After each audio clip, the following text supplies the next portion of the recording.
Assalamualaikum warahmatullahi wabarakatuh. Innal hamdalillahi nahmaduhu wa nasta'inuhu wa nastaghfiruhu wa nastahdihi may yahdillahu fala mudhillalah wa may yudlil fala hadiyalah. Nashhadu an la ilaha illallah wa nashhadu anna Muhammadan abduhu wa rasuluh. Amma ba'du. Seorang miskin nan papa, tapi setidaknya ia sudah berusaha sekuat tenaga agar menjadi orang yang berperan dalam perang Tabuk. Seorang yang tak punya uang, tetapi sedekahnya mampu menembus langit ketujuh. Siapakah sosok ini? Sejenak mari kita manfaatkan waktu untuk kembali melihat lembaran-lembaran sejarah Rasulullah Shallallahu Alaihi Wasallam dan para sahabat yang mulia. Di dalamnya bertabur kisah sarah hikmah dari para kesatria dan pahlawan yang menjadi teladan dalam kehidupan kita semua. Kaum muslimin yang berbahagia, pada tahun 19 Hijriah, Rasulullah mempersiapkan kaum muslimin untuk berangkat menuju medan Tabuk. Saat itu terjadi musim kemarau yang berkepanjangan.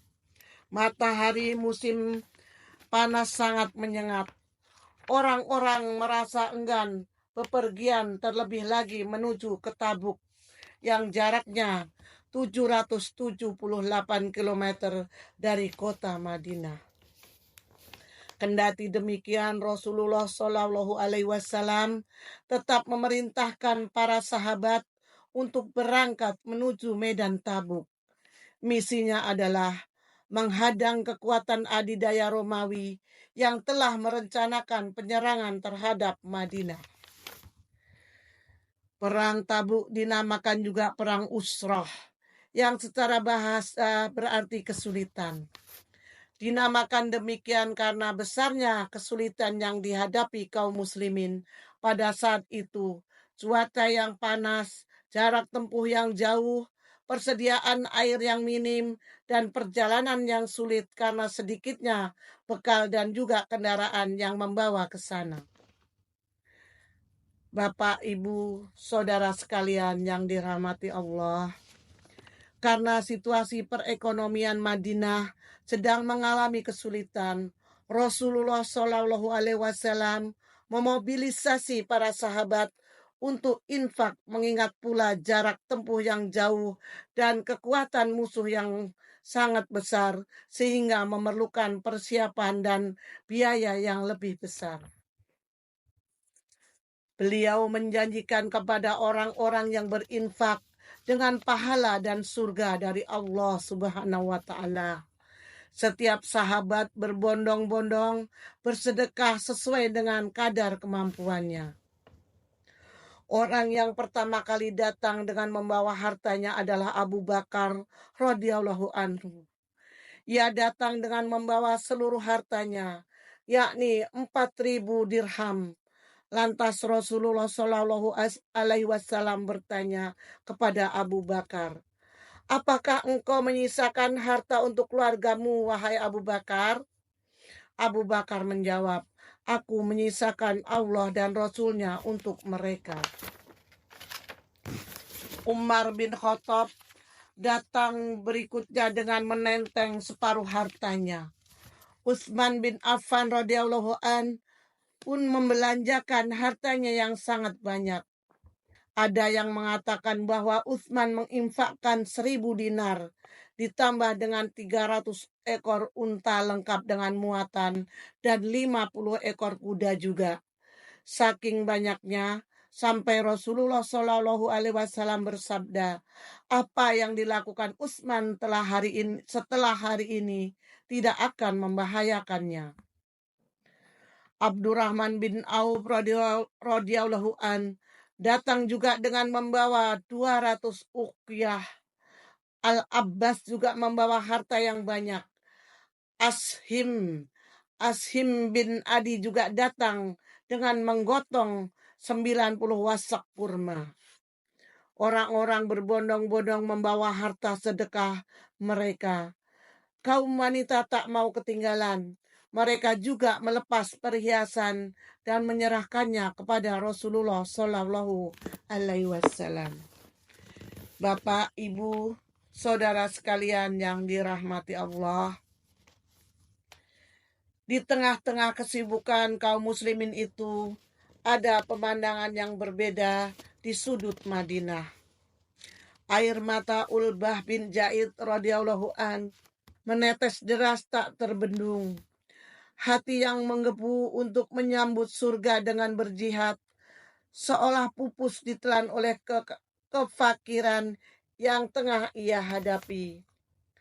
Ia hanyalah sosok sahabat yang tak punya apa-apa. Ia hanya memiliki harapan besar kepada Allah Subhanahu wa taala, Zat yang Maha Kaya. Setelah sholat, Rasulullah Shallallahu Alaihi Wasallam memberikan kabar gembira di tengah kaum muslimin. Beliau mengabarkan surga dan pahala tak terkira bagi mereka yang ikut berjihad dan membantu persiapan di jalan Allah Subhanahu wa taala. Makin deras mengalir air mata Ulbah sembari menyaksikan lukisan kegembiraan di wajah-wajah para sahabatnya yang telah mendermakan hartanya. Langkahnya mulai terseok dalam tangis menuju rumah kumuh tempat ia tinggal. Perasaan bercampur aduk, ingin berkontribusi tapi tak memiliki kemampuan materi. Ia pulang dengan tatapan hampa, lesu, pintu surga yang terbuka lebar di depan mata, namun tak mampu untuk sekedar melangkahkan kaki mendekatinya. Tenggelamlah ia dalam lautan penyesalan. Tidak ada yang dapat mengobati tangisan Ulbah. Air mata Ulbah yang mengalir membuat tak mampu memejamkan mata untuk melewati gelapnya malam. Ia pun lekas mengambil wudhu dan melaksanakan sholat. Gemuruh penyesalan atas ketidakmampuan telah meremukkan hatinya. Kalbunya berderu, menyiksakan rintik air mata di balik sujudnya.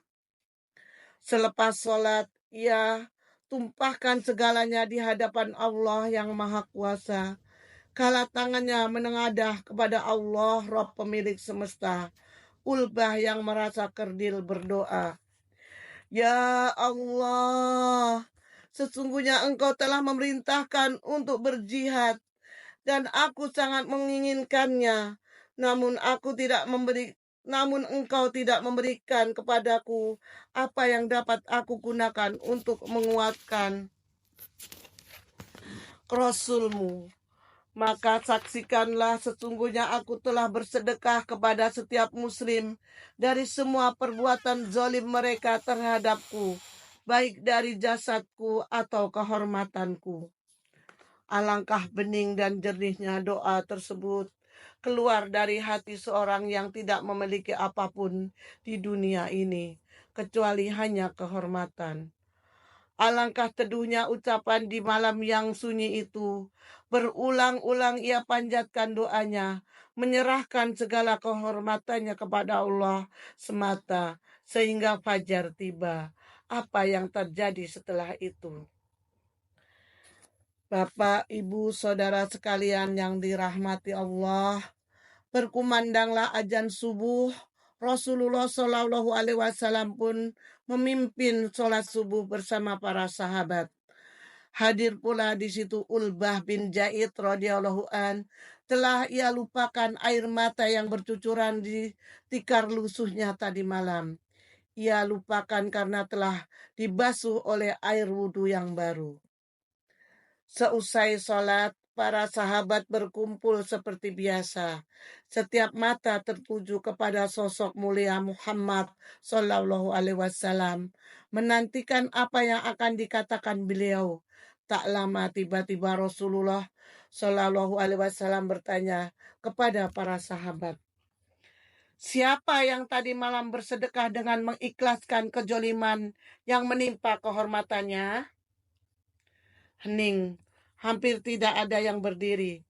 Ulbah tak menyangka di tengah sepinya malam, malaikat-malaikat menyaksikan setiap tetes air mata yang jatuh.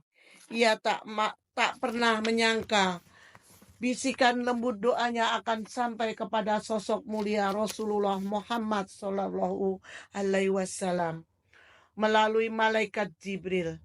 Ulbah bin Zaid tak pernah menyangka doanya akan begitu saja diterima oleh Allah Ta'ala. Akhirnya Ulbah berdiri. Lantas Rasulullah Sallallahu Alaihi Wasallam bersabda, Allah telah menerima sedekahmu.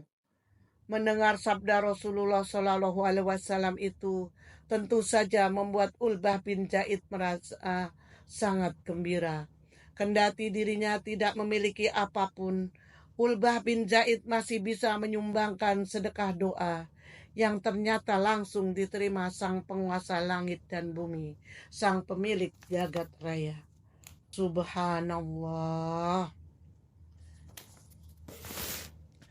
Bawa oleh-oleh buah serikaya. Buahnya masak enak rasanya. Bersedekahlah jangan tunggu kaya, miski hanya dengan untaian doa. Al-haqqu mirabbika fala takum minal mumtarin. Wassalamualaikum warahmatullahi wabarakatuh.